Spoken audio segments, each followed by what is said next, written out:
Today, the India-China border is one of the planet's most militarized zones. Frequent skirmishes, notably in 2020 and 2021, keep militaries on high alert. These clashes happen at outposts built thousands of feet above sea level, at places like the Nathula Pass. Yet there is a strange reality to this conflict. Two of the world's most populous, nuclear-armed nations fight brutal, hand-to-hand battles with clubs and rocks. Neither side has escalated to a full-scale war in over 60 years. How do two massive modern militaries wind up in a permanent, bloody deadlock in such a remote and unforgiving environment? To understand the modern fault line dividing Asia today, we must trace the origin of the standoff back to a 32-day conflict in 1962. This map illustrates the core geographic disagreement. The territorial dispute spans two completely separate regions, Aksai Chin in the western sector and the Northeast Frontier Agency, now Arunachal Pradesh, in the eastern sector. The land itself is extreme. It consists of high-altitude rock and freezing desert, largely devoid of resources or permanent civilian populations. The dispute turned hostile following the 1959 Tibetan uprising, when Tibetans rebelled against Chinese rule. Following the uprising, India granted political asylum to the Dalai Lama. Beijing viewed this as a provocation, fracturing relations between the two governments.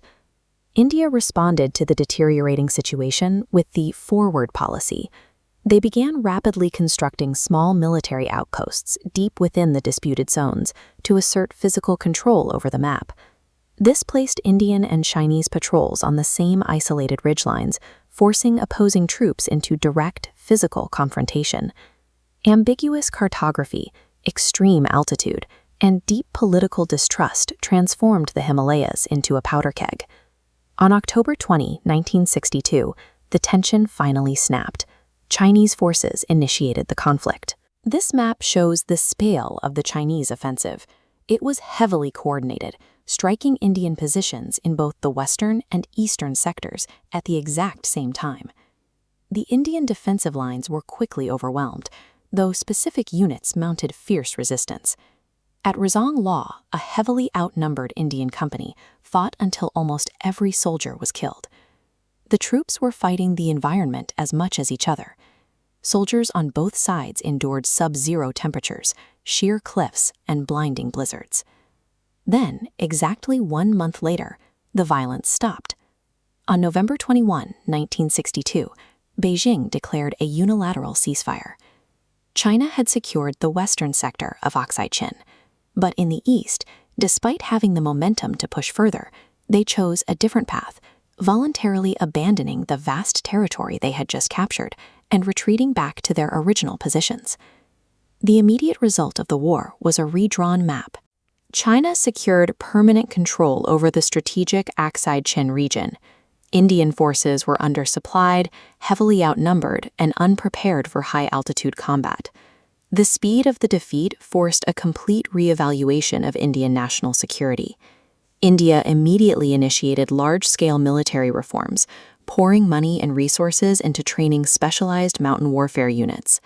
They accelerated infrastructure projects, cutting new roads and supply lines deep into the mountains to ensure their troops could be rapidly deployed and sustained. The lasting legacy of the 1962 conflict is the boundary it left behind, the line of actual control. The line of actual control is not a formally recognized international border. It is simply the position where the troops stopped fighting, forcing both armies to constantly patrol the ridgelines to maintain their territorial claims.